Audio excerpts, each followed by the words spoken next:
Great opportunity for the state of Wisconsin. This could be the first step in the rebirth of the mining industry. As I talked about in my closing remarks, I mean, it's been a cornerstone of our state way back before 1848.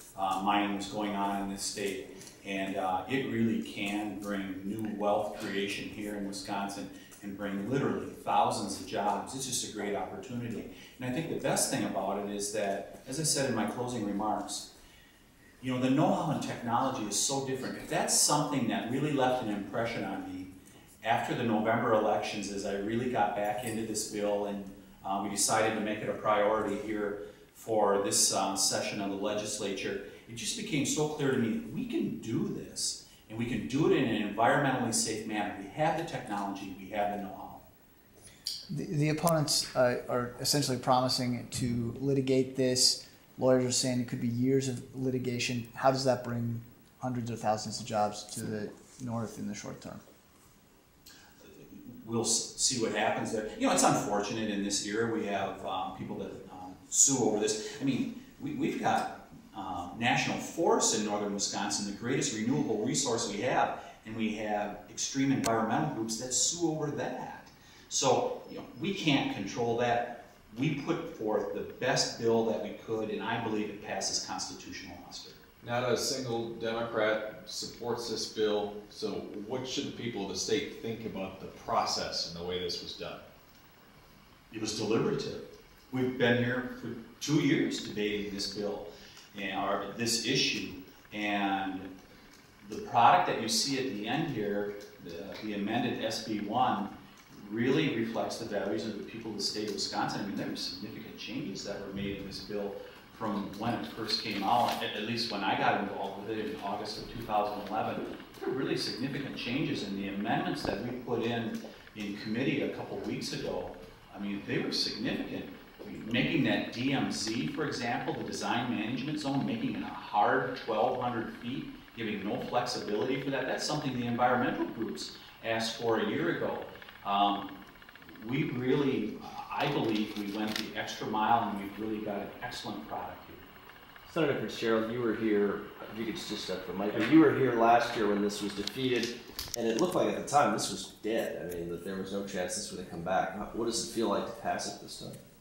It feels great, and I'm very fortunate to have Senator Tiffany make his way over from the Assembly to the Senate, because I got to be honest with you, I mean, I was losing a lot of sleep wondering who would be the champion of this bill in this session, and we were very fortunate that Tom had done a lot of work in the Assembly before he came over, so it obviously was kind of a natural fit for him, and he was very willing to take on the authorship of the bill and work with the Assembly, and I don't think it would have gotten done this evening if it wasn't for Senator Tiffany. Lena Taylor brought up the fact that there's no guarantee that any Wisconsinite is going to get a job. People here do not have the training. There's no money guaranteed in the bill to train them. I mean, are these jobs going to go to people from out of state who already have that education and training? No, I mean, if you talk to the trades unions and the scope and the size of this project, I think it's inevitable that there's going to be Wisconsin workers building the mine. And I think you'd get the same response if you talk to those trade unions, whether it's the operating engineers or the carpenters or the pipe fitters. So it certainly, you know, what I saw in her amendment was something that she had been communicating with us on, and spoke to Senator Tiffany this week about some of those issues. But in the end, it was very difficult to articulate exactly what she was trying to put in that amendment, because quite honestly, we just couldn't get any assurances that it would have really worked, and flew in the face of the Commerce Clause. So I talked to any attorney as soon as they read kind of what she had put together, and we had looked at it and attempted to do something in that regard. It just automatically was ruled unconstitutional. So it's just not something we were able to do. And Legislative Council had come out. And Leg Council had looked at it and said, listen, we can, you know, even when we brought up the concept to try and craft something, they said, it's not something that would survive legally. So are you saying that the trade unions will offer that training to their members, or? Yeah, I mean, I think, I don't know exactly, you know, what the formula would be that ultimately you would see some of those workers be employed in the construction of the mine, but they're confident, and I think we're confident that ultimately those workers are going to get the work, and certainly we hope that happens. Good time for one more. How important was it to get either one of you get Senator Coles on board? I know that he had some concerns about this bill, and he had some language inserted that made him feel more comfortable to be able to vote for it. I think Ron Coles made this bill a much better bill than even what it was last session.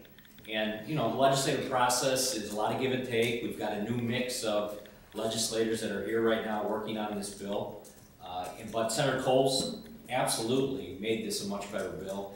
And you know, don't take my word for it. I mean, all you have to do is watch the reaction by some of the Democrat legislators as Rob would offer items, and their response was, yeah, this goes a long way in making this a better bill. So I think it's better because of the work that Senator Coles did towards it. So, and I'm disappointed that Senator Schultz didn't get more engaged in the process last session.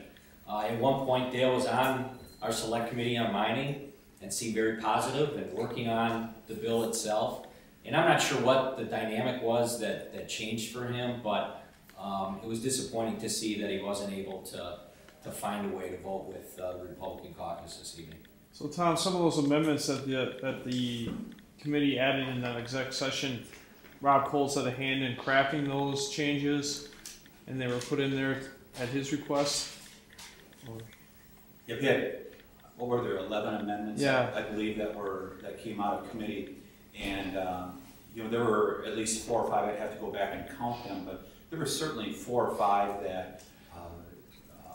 that Senator Coles had a direct hand in, and we had lengthy discussions over the course of a number of days, and just really had very good dialogue. He brought excellent ideas to the table, and then, you know, we really went back to the drafting attorneys, the legislative council attorneys, and really talked about how we fit them in the bill, how we make that, you know, how to make them work, and we just had really good dialogue, and it strengthened the bill, as Senator Fitzgerald said. It really did strengthen the bill, and you know, I guess this is the legislative process over the last 2 years.